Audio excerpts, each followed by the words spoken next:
time for the Portal 2 review for the Nintendo Switch. I remember buying this game for PC soon after it released.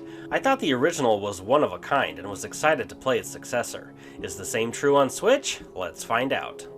This game is actually part of a bundled package with the original Portal on Switch that I reviewed last year.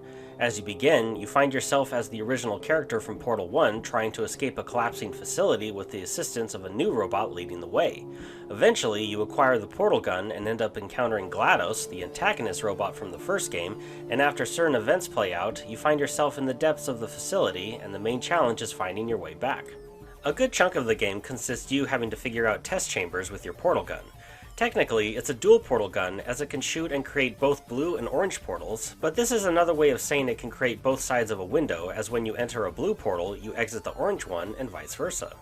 There are quite a few more test chambers in this game compared to the first, all requiring logical and critical thinking. Only specific surfaces allow you to create portals, which forces you to really think and observe your surroundings. Some puzzles can be pretty straightforward, while others are more complex and may take you some more time to figure out the solution. Some chambers have timed elements where you have to be quick enough to make it through, and others have deadly turrets just waiting for you to make a wrong turn. Test chambers are not the only environment you'll be in, though.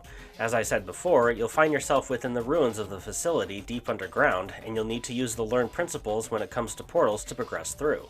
New elements and mechanics are present, such as this light bridge, which lets me walk across and also acts as a barrier against the turrets. Or like these 3 different colored gels, where the blue makes me bounce high into the air, the orange one lets me run at high speeds, or the white gel, which, wherever it splats onto, lets me create portals, even on regularly non-portal surfaces. Figuring out how to utilize these new elements is critical to your success, and it's quite satisfying when you complete a puzzle using them. I won't spoil anything, but this game opens up the history and lore of the world of Portal, and its story is really interesting. As you play through, you'll hear voice recordings of Aperture Science personnel, as well as the voice of GLaDOS as she talks to you as you progress further. The writing and voice acting are superb. The game is very humorous throughout, such as specific posters on the wall, and the lines the robots say. Don't worry, I'm absolutely guaranteeing you 100% that it's this way. No, it's not this way. This next test is very dangerous. To help you remain tranquil in the face of almost certain death, smooth jazz will be deployed in 3, 2, 1.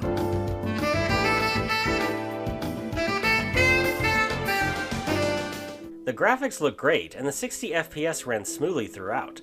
Unlike the original game, I didn't experience any hiccups or slowdown, and the loading times were usually only a few seconds long. The controls are the same in the first game, but that's not a bad thing. You can customize the controls to your liking, but the default layout worked for me. The music is awesome and fits the theme of the game very well. One thing I really liked was additional musical elements or sound effects would play when using or engaging with specific environmental elements. Like here, more music would play each time I get a laser to connect.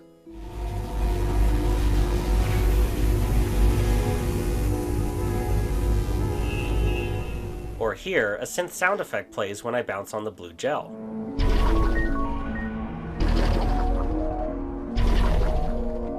These additional musical components enhance the atmosphere and are definitely appreciated.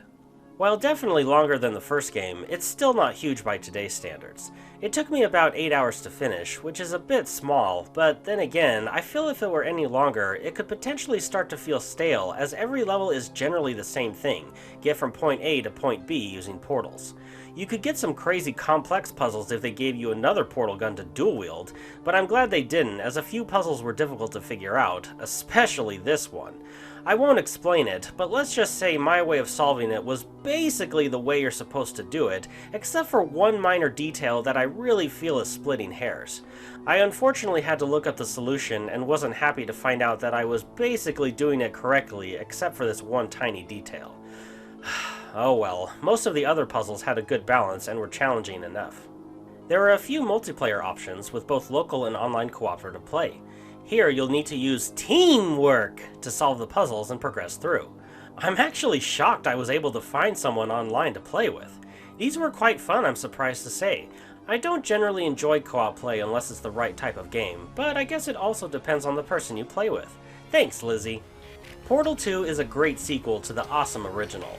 While the game is a bit short, and I didn't like that certain controller tutorial pop-ups would pop up throughout the game when one would clearly already know how to do so, The smooth, challenging puzzle-solving gameplay, fantastic writing and voice acting, multiplayer options, and the fact that this game comes bundled with the first game, this is an absolute winner on the Switch.